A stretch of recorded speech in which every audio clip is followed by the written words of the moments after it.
వాటన్నిటిని చేయమని చెప్పాం. ఇక మిగతా అంశాలకు వచ్చేస్తే విద్యకు సంబంధించినటువంటి అంశాల్లో కూడా రాష్ట్ర ప్రభుత్వం ప్రత్యేకమైనటువంటి దృష్టి సారించి ప్రాథమిక పాఠశాలలో అమ్మ ఆదర్శ పాఠశాల కమిటీలని పెట్టి మహిళా సంఘాలని దాంట్లో ఇన్వాల్వ్ చేసి ఆ schools management, maintenance, infrastructure development, repairs అన్నిటికి కూడా నిధులు కేటాయిస్తూ ముందు తీసుకొని పోతా ఉన్నాం. వాటితో పాటు యంగ్ ఇండియా అని చెప్పి ఇంటిగ్రేటెడ్ రెసిడెన్షియల్ స్కూల్స్ కూడా పెద్ద ఎత్తున ఒక 100 స్కూల్స్ని రాష్ట్రంలో 100 శాసనసభ నియోజకవర్గాలు ముందుగా కట్టాలని, దానికి పెద్ద ఎత్తున ఒక 10,000 కోట్లు పైబడి అవసరం ఉంటుంది. దాన్ని ముందుకు తీసుకొని పోతున్నాం. అటువంటి వాటికి కూడా మీ పరిగణలో తీసుకోవాలా, సహాయ సహకారాలు అందించాలని అడిగాం. అట్లాగే స్కిల్ యూనివర్సిటీకి సంబంధించి ఐటీఐలో ఉన్నటువంటి 63-65 సెంటర్స్ని అడ్వాన్స్డ్ టెక్నాలజీ సెంటర్స్గా మారుస్తూ ఇండస్ట్రీని కూడా దాంట్లో ఇన్వాల్వ్ చేసి ముందుకు పోతా ఉన్నాము. ఇది ఎంప్లాయ్మెంట్ని తగ్గించడానికి, అది ఎంప్లాయ్మెంట్ జనరేట్ చేయడానికి, నిరుద్యోగ యువకులకి ఉద్యోగ అవకాశాలు వచ్చే పరిస్థితులు ఉంటాయి కాబట్టి దాని మీద దృష్టి సారించి ముందుకు పోతాం. వీటిని కూడా మీరు కొంత సహకారం అందించాలని అడిగాం. అట్లాగే హైదరాబాద్ నగరానికి సంబంధించి Musi river reservation, triple regional ring road, Hyderabad సంబంధించి ఇన్ఫ్రాస్ట్రక్చర్, ఇతరత్ర ఒక 4th సిటీని కూడా డెవలప్ చేస్తూ ఉన్నాం. ఆర్టిఫిషియల్ ఇంటెలిజెన్స్ సంబంధించినటువంటి వ్యవస్థను పెద్ద ఎత్తున అక్కడ ఏర్పాటు చేయబోతున్నాం. స్పోర్ట్స్ యూనివర్సిటీ పెట్టబోతా ఉన్నాం. ఇవన్నీ అర్బన్ గ్రోత్ ద్వారా ఎంప్లాయ్మెంట్ జనరేషన్ పెరిగి ప్రజలకి జీవన స్థితిగతులు కూడా మెరుగుపడతాయి. తెలంగాణ రాష్ట్రంలో అర్బనైజేషన్ ఫాస్ట్గా పెరుగుతూ ఉంది.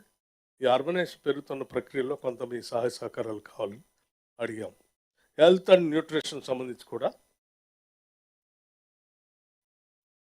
ప్రత్యేకమైన దృష్టి సారించి కొన్ని స్కీమ్స్ తీసుకొని ముందుకు పోతా ఉన్నాం.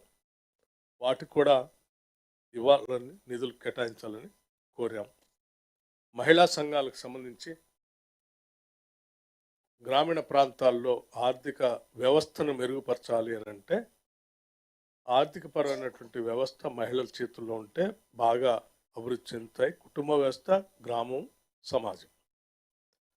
దానికోసం సంవత్సరానికి ఒక 20,000 కోట్లు వడ్డీ లేని రుణాలని ఇవ్వాలని రాష్ట్ర ప్రభుత్వం నిర్ణయం తీసుకుంది. 1,00,000 కోట్లు 5 సంవత్సరాల్లో టార్గెట్గా పెట్టుకొని ముందుకెళ్తా ఉన్నాం. దానికి కూడా ఇవ్వాలని. అట్లాగే దేశంలో ఎక్కడా లేనటువంటి విధంగా మొట్టమొదటిసారి రాష్ట్రంలో హెల్త్ డిజిటల్ కార్డ్స్ని, ప్రతి సిటిజన్ది హెల్త్ ప్రొఫైల్ అందులో పొందుపరిచేటట్టుగా అందరికీ హెల్త్ డిజిటల్ కార్డ్స్ ఇచ్చే కార్యక్రమాన్ని కూడా ఆరోగ్యపరంగా ముందు తీసుకొని పోతా ఉన్నాం. ఇది ఒక రెవల్యూషనరీ స్టెప్. ఈ రెవల్యూషనరీ స్టెప్కి తప్పనిసరిగా కేంద్ర ప్రభుత్వం, ఫైనాన్స్ కమిషన్ వాళ్ళు సహకరించాలని, హౌసింగ్, ఇతర వెల్ఫేర్ యాక్టివిటీస్ అన్నిటికీ కూడా మీ మద్దతు కావాలని వారిని సంపూర్ణంగా ఉన్న ఆధారాలతో సహా, లెక్కలతో సహా అన్నీ స్పష్టంగా ఇవ్వడం జరిగింది. ఇవన్నీ ఇచ్చిన తర్వాత ఫైనాన్స్ కమిషన్ సంబంధించినటువంటి సభ్యులు మాట్లాడుతూ ఈ రాష్ట్ర ప్రభుత్వం ఇచ్చినటువంటి ప్రజెంటేషన్ చాలా తృప్తికరంగా, సాంకేతికంగా, అంకెలు సంఖ్యలతో సహా చాలా స్పష్టంగా వివరించారు అని చెప్పి ఈ ప్రజెంటేషన్ ఇచ్చినటువంటి ఫైనాన్స్ స్పెషల్ చీఫ్ సెక్రటరీని, అట్లాగే municipal urban development principal secretary ఇద్దరిని కూడా వారు అభినందించారు. రాష్ట్ర ప్రభుత్వం వారు ముందు పెట్టినటువంటి అన్ని అంశాలను కూడా తప్పనిసరిగా సాధ్యమైనంత వరకు మేము పరిగణన తీసుకొని సహకరిస్తామని కూడా చెప్పారు. సో ఈ విషయాలన్నీ కూడా మీకు కూడా తెలియజెప్పి మీ ద్వారా రాష్ట్ర ప్రజలకు కూడా కొంత అవేర్నెస్ తీసుకుని వస్తే బాగుంటుందని ఉద్దేశంతో ఇక్కడ కార్యక్రమాలు ఏర్పాటు చేశాం. ఇంకా నేను చెప్పిన ఈ అంశాలతో పాటు ఇంకా చాలా అంశాలు ఉన్నాయి ప్రజెంటేషన్ ఇచ్చిన దాంట్లో. వాటికి సంబంధించిన సవివరంతో కూడినటువంటి నోట్ కూడా మీ అందరికీ సర్క్యులేట్ చేయబడుతుంది. థ్యాంక్ యూ, ధన్యవాదాలు.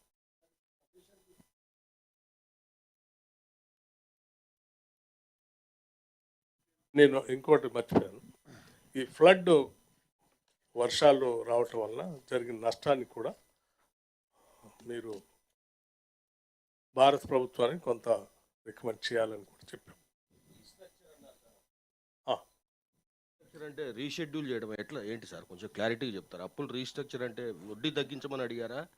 రీషెడ్యూల్ చేయటం అంటే ఇప్పుడు మాకు ఆర్ఈసీలో నుంచో ఇంకో దాంట్లో నుంచో ఒక ఏంటి ఇన్స్టిట్యూషన్స్ నుంచి తీసుకున్న అప్పులు ఉంటాయి.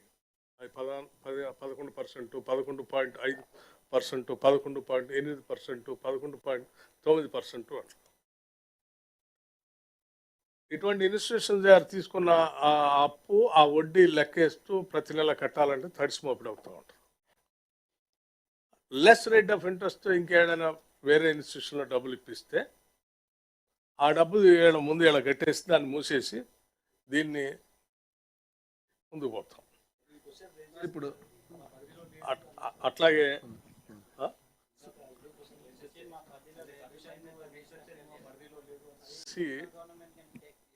కరెక్ట్, దానికి సంబంధించి మేము ఇప్పటికే భారత ప్రధానమంత్రి గారిని కలిసాం, భారత ఆర్థిక శాఖ మంత్రి గారిని కూడా కలిసాం.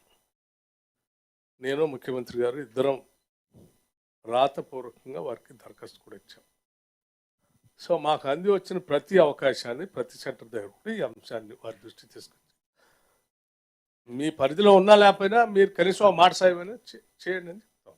ఎందుకంటే ఉన్న ఆర్థిక ఫైనాన్స్ కమిషన్కి రాష్ట్రంలో ఉన్నటువంటి ఆర్థిక పరిస్థితుల్లో మనకున్న ఇబ్బందులు వాళ్ళకి తెలిస్తే వాళ్ళ పరిధిలో ఉన్నా లేకపోయినా వాళ్ళు కనీసం సంబంధించినటువంటి శాఖలతో మాట్లాడినప్పుడు ఈ రాష్ట్రాల్లో ఈ పరిస్థితి ఉత్పన్నమైంది, ఏమైనా అవకాశం ఉంటుంది చూడండి.